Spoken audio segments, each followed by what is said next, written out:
होऊ दे, कामली जर का आपलं कम्युनिकेशन झालं, ते आमच्याशी बोलले, आम्ही त्यांच्याशी बोलू, जर का त्या दिवशी पण त्यांनी जर का कामली बोलले असते तर हा प्रकार इथपर्यंत गेलाच नसता.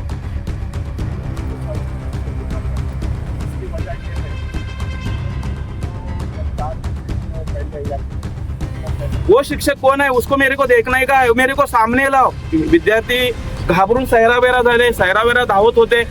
काय झालं हे कुणाला कळत नव्हतं. चेंगराचेंगरीची परिस्थिती निर्माण झालेली होती.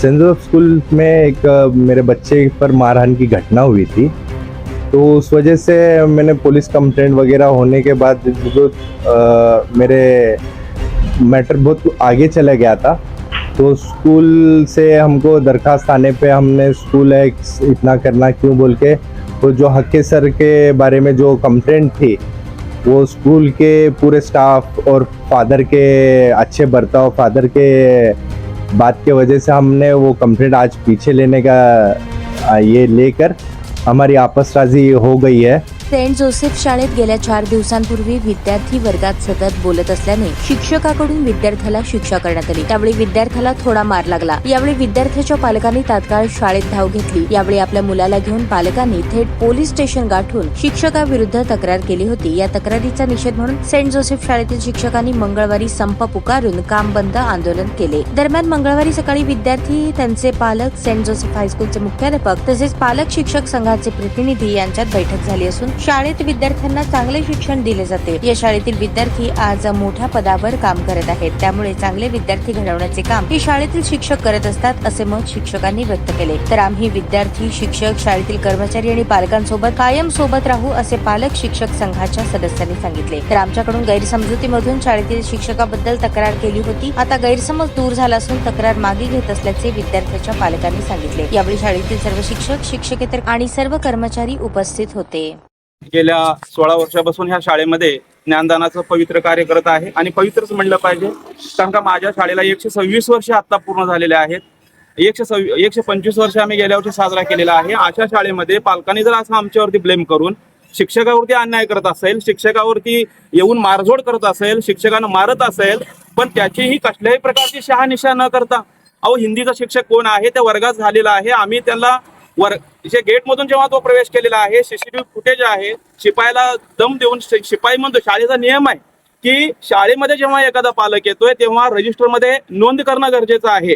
शाळेचा रूल आहे, त्या पालकाला माहिती आहे. पीटीए मीटिंग मध्ये आमच्या वरिष्ठांनी म्हणजे फादरांनी कित्येक वेळा सांगितलेलं आहे की पालक जेव्हा प्रवेश शाळेमध्ये करतोय तेव्हा रजिस्टरला नोंदी करणं गरजेचं आहे. हा नियम माहिती असून सुद्धा आरेरावीची भाषा करून शिपायाला काहीतरी बोलून, आम्हाला माहिती नाही नेमकं त्याच वेळेस शाळेची मधली सुट्टी झालेली होती.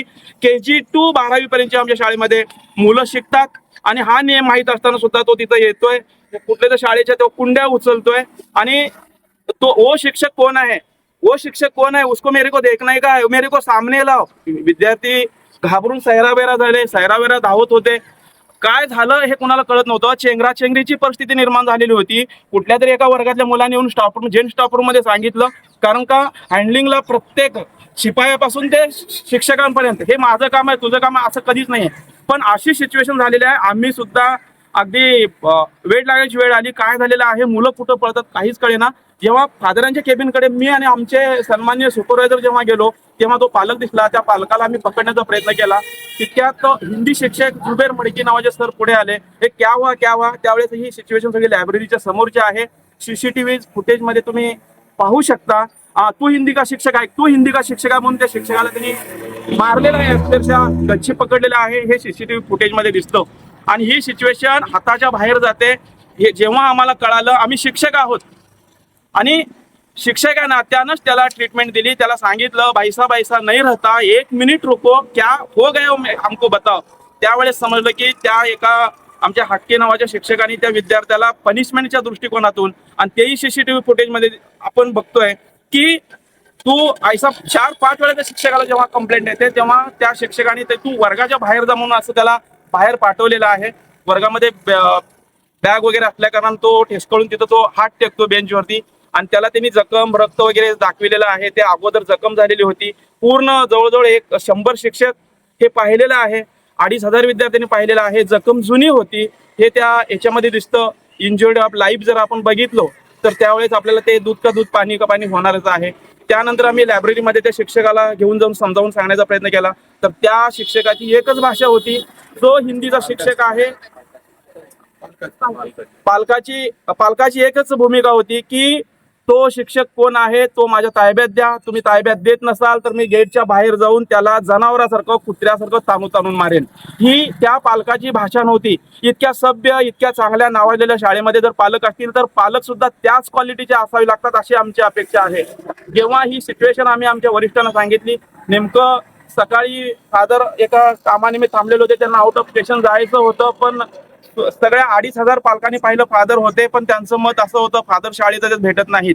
पण योगायोगाने फादर 9:30ला शाळेच्या बाहेर कामासाठी गेलेले होते. ते सोमवारी फादर आलेले आहेत आणि आम्ही त्या पालकांना सांगतोय, सुपरवायझरनं सांगितलेलं आहे की तुम्ही शांत व्हा, आम्ही फादर आल्यानंतर सगळी जी काही सिच्युएशन आहे हँडल करू. आम्ही सांगतोय फक्त त्या शिक्षकाला आम्ही समोर न आणण्याचं कारण का त्याची मानसिकता जी होती ती पाहण्यासारखी नव्हती.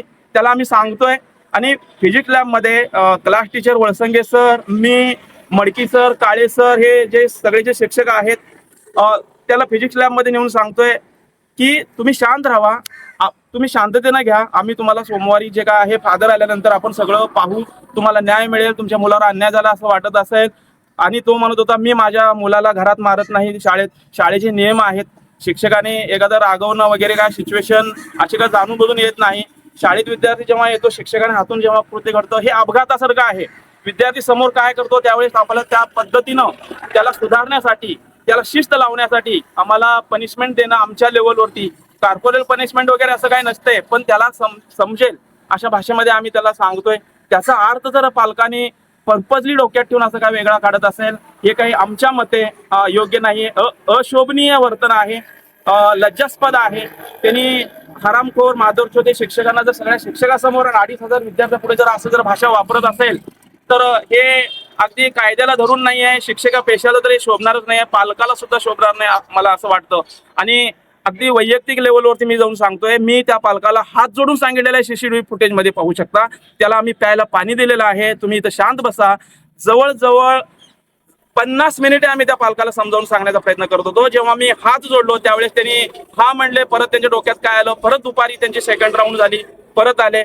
आणि शाळेचा नियम आहे की विद्यार्थ्याला शाळेच्या बाहेर नेत असताना एक्झिट परमिशन घेणं गरजेचं आहे. तर पालकांनी त्यावेळेस एक शब्द वापरला, हमको रूल मालूम नहीं है, हम नहीं बोल सकते, हम नहीं ले सकते, परमिशन नहीं ले तो क्या होता है. स्कूल डायरीमध्ये नोंद न करता सुद्धा त्या पालकाने आपल्या मुलाला बाहेर घेऊन गेलेला आहे. आणि सगळ्या गोष्टी आम्ही आमच्या वरिष्ठांना सांगितलेल्या आहेत, कल्पना दिलेली आहे. अगदी शिप्पी साहेबांपर्यंत जाऊन सुद्धा आम्ही सांगितलेलं आहे.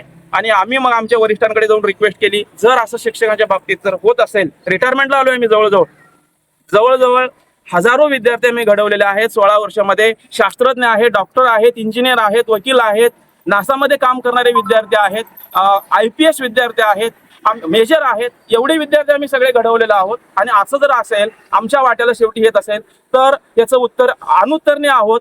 आमच्या सगळ्यात शिक्षक बांधवांचं हे सगळ्यात मोठं दुर्दैव आहे. समाज आम्हाला केव्हा ओळखून घेतं याचं उत्तर आमच्याकडे नाही. धन्यवाद. सुपरवायझर आहेत. ज्या दिवशी ही घटना घडली त्या दिवशी आम्ही रिसेसचा वेळ होता आणि सगळे आपले टिफिन वगैरे जेवत होते. तर अचानक मुलांचा जोरजोरात ओरडण्याचा आवाज आला, म्हणून आम्ही सगळे शिक्षक पळत बाहेर गेलो. मुलं इकडे तिकडे सरावर धावत होते, एकदम घाबरलेले असे दिसत होते. तर आमचा पहिला हे होता की इंटेन्शन की मुलांना शांत करूया. आम्ही मुलांना वगैरे शांत केलं काही टीचर्सनी. आणि नंतर हे जे पालक होते त्यांना घेऊन आम्ही लायब्ररीमध्ये बसवलं. बाकीचं तुम्हाला सरांनी सांगितलेलंच आहे त्या दरम्यान जे झालं ते. लायब्ररीमध्ये बसवलं, त्यांना पाणी दिलं, शांत केलं. त्यांना माझ्याबरोबर सुजन टीचर होते, त्यांना म्हणलं की आम्हाला तुमच्या हेल्थची काळजी आहे, तुम्ही एवढं उत्तेजित होऊ नका, हायपर टेन्शनमध्ये जाऊ नका. तिथून शांत करून त्यांना नंतर फिजिक्स लॅबमध्ये गेलं, तिथं बसवलं. तिथं त्या मुलाचे क्लास टीचर होते, वळसंगे सर, मी होते, कोरे सर होते. आणि त्यांना तिथे पण परत त्यांना शांत करून परत समजवायचा प्रयत्न केला. त्यांनी समजल्यासारखं केलं, आमच्या पुढे हात जोडले, माझ्या समोर कान धरले त्यांनी की मॅडम आपको तकलीफ हो गई, सॉरी बोलता हूँ. निघून गेले. त्याच्यानंतर एक 9th पिरियडमध्ये म्हणजे एकच्या दरम्यान त्यांचे फादर इन लॉ सासरे मुलाचे आजोबा परत आत आले आणि माझ्याशी तिथं माझ्या कॅबिनमध्ये येऊन विदाऊट परमिशन आत येऊन माझ्याशी वाद घालायला सुरू केले की मेरे को जो हक्क है उनको मेरे सामने लाव. तर मी म्हणले प्रिन्सिपल नाहीये. आणि जेव्हा सकाळी हा प्रकरण झाला होता तेव्हा एकदम वायलेंटली ते बोलत होते. त्यामुळे मी त्यांना विचारलं की काय हवंय तुम्हाला, कशासाठी हवंय. मैं उनको देख लूंगा, वो मेरे सामने आओ, मैं उनको देखता हूँ. तर जसं त्यांचं असं थ्रेटनिंग टोन होता त्यामुळे मी त्यांना म्हटलं तुम्ही आधी शांत व्हा, आपण मंडेला तुम्ही सगळं शांत झालं, मंडेला हे आपण मॅटर सॉल्व्ह करू. सध्या प्रिन्सिपल पण नाहीये, पण ते काय ऐकण्याच्या मनस्थितीत नव्हते. खूप असा आरडाओरडा केला त्यांच्या स्टुडंटच्या आईनेही खूप आरडाओरडा केला आणि नंतर परमिशन न घेता निघून गेले त्याच्यातील. जे कॅलेंडरमध्ये एक्झिट परमिट असते ती न घेता निघून गेले. ते म्हणे तुमच्या शाळेची लायकीच नाहीये, त्यामुळे आम्ही तुमची रूल्स रेग्युलेशन काही फॉलो करणार नाही आणि आम्ही आमच्या मुलाला घेऊन जातो, तुमची परवानगी असो नसो. त्यामुळे आता आमचे सगळे टीचर्स जरा खूपच दबावाखाली आहेत, डिप्रेशनमध्ये आहेत की आम्ही जर का आमचं ड्युटी व्यवस्थित आम्हाला करायची, काही होऊ दे, कामली जर का आपलं कम्युनिकेशन झालं, ते आमच्याशी बोलले, आम्ही त्यांच्याशी बोलू, जर का त्या दिवशी पण त्यांनी जर का कामली बोलले असते तर हा प्रकरण इथपर्यंत गेलाच नसता. मेरा नाम फहद खाली खान. 26/9/2024 को स्कूल के सेंट जोसेफ स्कूल में एक मेरे बच्चे पर मारहान की घटना हुई थी. तो उस वजह से मैंने पुलिस कंप्लेंट वगैरह होने के बाद जो मेरे मैटर बहुत आगे चला गया था, तो स्कूल से हमको दरखास्त आने पे हमने स्कूल है इतना करना क्यों बोल के वो जो हक्के सर के बारे में जो कंप्लेंट थी वो स्कूल के पूरे स्टाफ और फादर के अच्छे बर्ताव, फादर के बात के वजह से हमने वो कंप्लेंट आज पीछे लेने का ये लेकर हमारी आपस राजी हो गई है. या बातमीचे प्रायोजक आहेत रिदान ज्वेलर्स. आमच्याकडे 24 कॅरेट, 22 कॅरेट, 20 कॅरेट आणि 18 कॅरेटचे सोन्याचे हॉलमार्कचे दागिने मिळतील. HUID नंबर प्रमाणित दागिन्यांसाठी GST बिल घेणे अनिवार्य. 100% रिसेल गॅरंटी. इतकेच नव्हे तर प्रत्येक 10 ग्रॅम सोने खरेदीवर 10 ग्रॅम चांदीचे नाणे 20 जुलै 2024 पर्यंत अगदी मोफत. ग्राहकांसाठी विशेष रिदान गोल्ड योजना. ग्राहकांनी सलग 11 हप्ते भरल्यावर 12वा हप्ता आम्ही भरणार. त्याची रक्कम 1000च्या पुढे कितीही. मजुरीवर 50% सूट देखील मिळेल. पत्ता रिदान jewellers, 133 new तिरेगाव, Chandni Chowk, forest, Solapur. ताज्या बातम्या पाहण्यासाठी प्राईम महाराष्ट्र न्यूज चॅनलला सबस्क्राईब करा.